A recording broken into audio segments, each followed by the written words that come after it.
And God took a handful of south wind, and from it formed a horse, saying, I create thee, O Arabian. To thy forelock I bind victory in battle. On thy back I set a rich spoil, and a treasure in thy loins. I establish thee as one of the glories of the earth.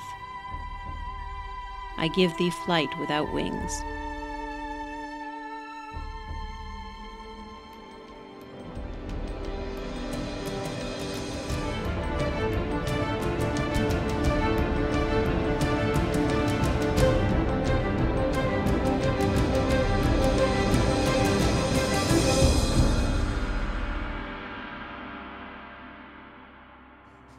The Arabian horse has a long history.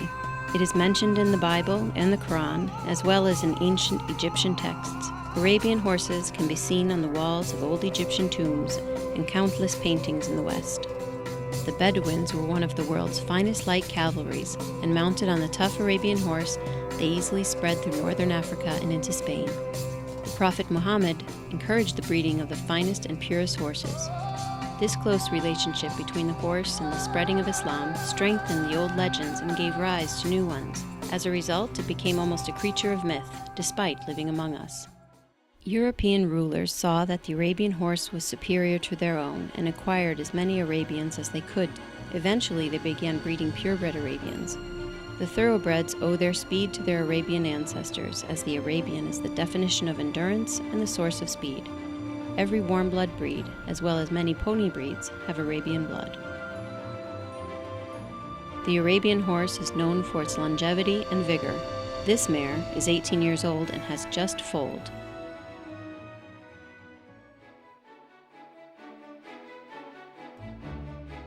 According to the Bedouins, the horse was a source of joy and happiness and lived in the same tent as their human masters.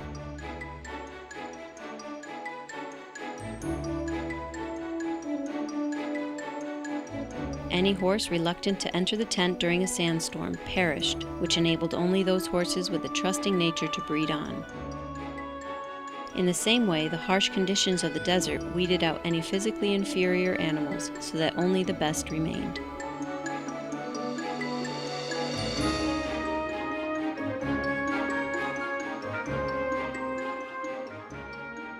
Since the horse was a highly valued animal, it often had richly decorated bridles with charms for luck. This mare wears a traditional bridle with shells called cowries and also a band of pearls around her neck, both for decoration and luck. For the Bedouins, the color of the horse held deep symbolic value, and the most favored color for a war horse was a deep red chestnut, red being the color of war and blood.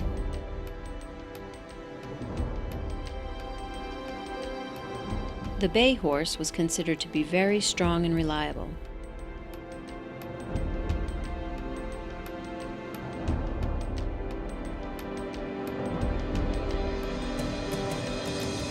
The white horse was the horse of kings, the white color symbolizing success and victory.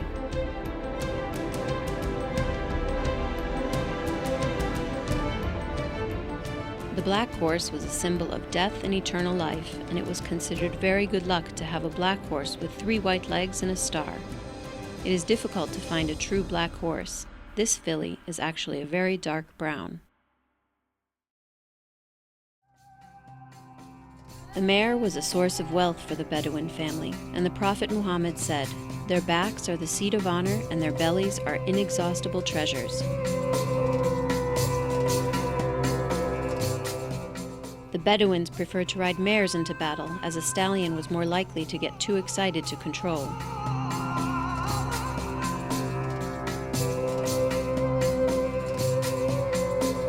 Later, when the Arabian horse came to Europe, the stallion was chosen above the mare as a war horse. Napoleon, for one, favored Arabian stallions.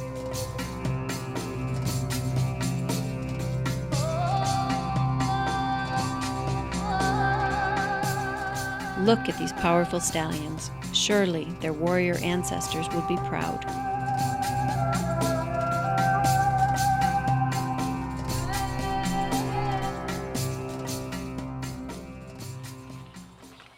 The Arabian horse of today is no longer a horse of war, but a sport horse and a family friend.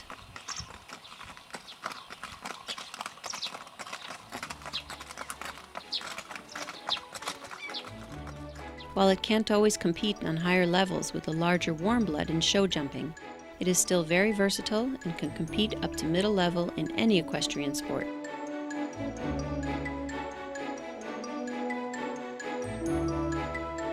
As an endurance horse, the Arabian is outstanding. Arabian racing is also an ever-increasing sport. The Arabian is also a highly appreciated Western horse and competes with great success against other breeds.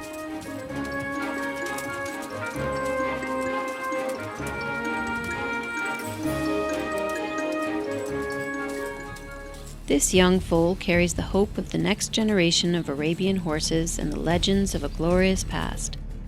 Will it grow up to be a show horse, or will it be a trusted family friend? Maybe, considering its background, it will be both.